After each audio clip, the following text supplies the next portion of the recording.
हमारी संस्कृति, हमारे संस्कार सदा रहें हमारे साथ। सब्सक्राइब करें तिलक। भक्तों, जैसा कि आप जानते हैं कि हम अपने लोकप्रिय कार्यक्रम दर्शन के माध्यम से आपको भारत के सुप्रसिद्ध तीर्थों, धामों, देव स्थानों और मंदिरों की यात्रा करवाते आए हैं। इस कड़ी में आज हम आपको एक ऐसे भव्य और अनुपम मंदिर का दर्शन करवाने जा रहे हैं जिसका प्रत्यक्ष और अप्रत्यक्ष संबंध भगवान आदि शंकराचार्य जी से है। श्री गुरु रत्नेश्वर महादेव का विश्वविख्यात मंदिर, जहां भगवान शिव स्फटिक शिवलिंग रूप में विराजमान है। श्री गुरुधाम रत्नेश्वर मंदिर दिघोरी भारत के मध्य प्रदेश राज्य के अंतर्गत सिवनी जिले में स्थित है। सिवनी जिला मुख्यालय से गुरुधाम दिघोरी की दूरी 16 किलोमीटर और ग्राम राहीवाड़ा से 8 किलोमीटर पश्चिम है। दिघोरी एक ग्राम पंचायत है। ये एक ऐसा दिव्य स्थान है जहां परम पूज्य शंकराचार्य श्री श्री 1008 श्री ब्रह्मलीन स्वामी स्वरूपानंद सरस्वती जी महाराज द्वारा एक विश्वविख्यात शिव मंदिर का निर्माण हुआ, जिसके गर्भगृह में भगवान शिव परम दिव्य और विशाल स्फटिक शिवलिंग के रूप में विराजमान है। मान्यता है कि स्फटिक शिवलिंग की पूजा आराधना त्वरित फलदायी तो होती ही है, परम कल्याणकारी भी होती है। इसलिए दिघोरी मंदिर की प्रसिद्धि भारत ही नहीं अपितु समूचे विश्व में है। ये मंदिर जगतगुरु शंकराचार्य स्वरूपानंद जी थे, ब्रह्मलीन हो गए अब, तो उनके जन्म स्थान जहाँ जन्म हुआ उसी जगह पर स्फटिक शिवलिंग की स्थापना है। ये विश्व का सबसे बड़ा शिवलिंग है, इससे बड़ा कहीं नहीं है। भक्तों, दिघोरी की प्रसिद्धि पूर्ण रूपेण शंकराचार्य ब्रह्मलीन स्वामी श्री श्री 1008 श्री स्वरूपानंद सरस्वती जी महाराज से सन्निहित है, क्योंकि दिघोरी आदि शंकराचार्य द्वारा स्थापित 4 पीठों में से 2 पीठों शारदा पीठ अर्थात द्वारिकापुरी गुजरात एवं ज्योतिष पीठ अर्थात जोशी मठ बद्रीनाथ उत्तराखंड को सुशोभित करने वाले पूज्य शंकराचार्य ब्रह्मलीन स्वामी स्वरूपानंद सरस्वती जी महाराज की जन्मस्थली है। क्योंकि इसी पावन स्थल पर ब्रह्मलीन पूज्य स्वामी श्री स्वरूपानंद सरस्वती जी महाराज के पार्थिव शरीर का प्रादुर्भाव हुआ था, संभवतः इसीलिए दिघोरी ग्राम गुरुधाम की संज्ञा से सुशोभित है। जगतगुरु शंकराचार्य जिनकी जन्मस्थली है, दिघोरी नाम ग्राम का नाम इसका दिघोरी है, अब गुरुधाम के नाम से प्रसिद्ध हो गया है। तो जहाँ उनका जन्म हुआ था उसी जगह पर स्थापना की गई। इस अद्वितीय शिवलिंग की स्थापना परम पूज्य शंकराचार्य स्वामी श्री स्वरूपानंद सरस्वती जी महाराज की अगुवाई में 15 से 22 फरवरी वर्ष 2002 में की गई है।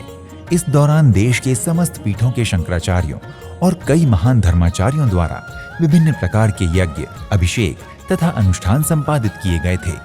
भक्तों, श्री गुरुधाम रत्नेश्वर मंदिर दिघोरी का निर्माण पूर्णतः दक्षिण भारतीय शैली में किया गया है।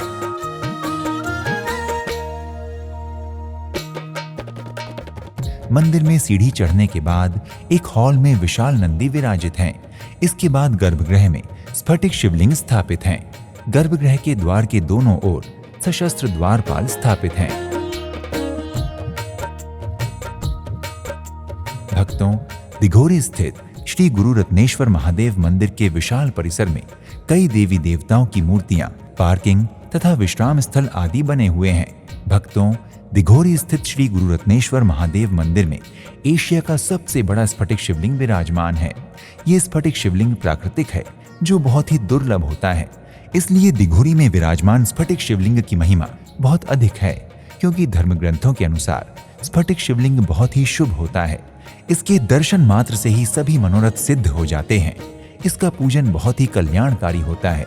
इसकी पूजा करने वालों के यहाँ धन धान्य की कोई कमी नहीं रहती, क्योंकि इसमें माता लक्ष्मी का निवास माना जाता है। भक्तों, दिघोरी के श्री गुरु रत्नेश्वर धाम में विराजमान स्फटिक शिवलिंग को कश्मीर से लाया गया था।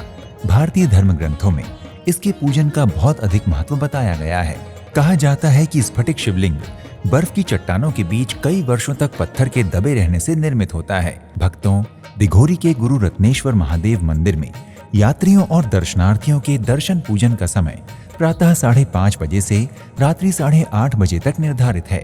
इस अवधि में कभी भी यहाँ पहुंचकर दर्शन पूजन किया जा सकता है। भक्तों, गुरुधाम दिघोरी में मकर संक्रांति एवं महाशिवरात्रि को विशाल मेले लगते हैं। शिवरात्रि में अब 1 तारीख आ रही, 25 दिसंबर को मेला भरता रहता है। पर्व पे जब पर्व पड़ते हैं, जैसे संक्रांत है, कोई पर पड़ गया तो मेला भर जाता है। और वे दर्शनार्थी आते हैं तो इस प्रत्येक शिवलिंग की विशेषता ये है कि इसकी दर्शन से ही मनोकामना पूर्ण होती है। श्रावण में यहाँ विशेष अनुष्ठान के साथ साथ बहुत दूर दूर से कांवड़िए गंगा जल से भरी कांवर लेकर अभिषेक करने हेतु पहुँचते हैं। मान्यता है कि स्फटिक शिवलिंग के दर्शन करने से पापों से मुक्ति मिलती है तथा अक्षय पुण्य की प्राप्ति होती है। भक्तों, यदि आप श्री गुरुधाम दिघोरी मंदिर को जा रहे हैं और सैर सपाटे में रुचि रखते हैं तो दिघोरी के नजदीक सिवनी जिले में पेंच टाइगर रिजर्व, बड़ा दिगंबर जैन मंदिर, बंजारी माता मंदिर सिवनी आदि कई दर्शनीय स्थल हैं जिनके पर्यटन का आप आनंद ले सकते हैं। भक्तों, अगर आप दिघोरी के गुरु रत्नेश्वर महादेव मंदिर की यात्रा योजना बना रहे हैं तो आप वायु, रेल या सड़क मार्ग में से किसी से भी यात्रा करके सिवनी के दिघोरी स्थित गुरु रत्नेश्वर महादेव मंदिर पहुंच सकते हैं। अगर आप सिवनी स्थित दिघोरी के गुरु रत्नेश्वर महादेव मंदिर की यात्रा हवाई जहाज से करना चाहते हैं तो निकटतम हवाई अड्डा नागपुर और जबलपुर है, जहां से सिवनी सड़क मार्ग द्वारा 2.5 घंटे की यात्रा करके पहुंचा जा सकता है। अगर आप सिवनी स्थित दिघोरी के गुरु रत्नेश्वर महादेव मंदिर की यात्रा सड़क मार्ग से करना चाहते हैं तो ये शहर अच्छी तरह रोड नेटवर्क द्वारा भारत के सभी प्रमुख शहरों से जुड़ा हुआ है। आप चाहें तो निजी वाहन द्वारा भी यहाँ पहुँच सकते हैं। भक्तों, अगर आप रेल यात्रा द्वारा सिवनी स्थित दिघोरी के गुरु रत्नेश्वर महादेव मंदिर पहुँचना चाहते हैं तो नजदीकी रेलवे स्टेशन छिंदवाड़ा है, जो रेल नेटवर्क द्वारा पूरे देश से जुड़ा हुआ है। भारत के कई बड़े शहरों से छिंदवाड़ा के लिए प्रतिदिन ट्रेनें चलती हैं। छिंदवाड़ा रेलवे स्टेशन से दिघोरी मंदिर के लिए टैक्सी तथा ऑटो रिक्शा उपलब्ध हैं। भक्तों, अगर आप सिवनी स्थित दिघोरी के गुरु रत्नेश्वर महादेव मंदिर पहुंचकर भगवान भोलेनाथ के स्फटिक शिवलिंग स्वरूप का दर्शन पूजन कर उनका आशीर्वाद प्राप्त करने के इच्छुक हैं तो अपने बजट, क्षमता और सुविधा अनुसार यात्रा का शुभारंभ कीजिए। तो आज के इस एपिसोड में इतना ही। एक नए धाम की यात्रा पर आपसे फिर भेंट होगी। तब तक के लिए नमस्कार, प्रणाम, इति शुभम।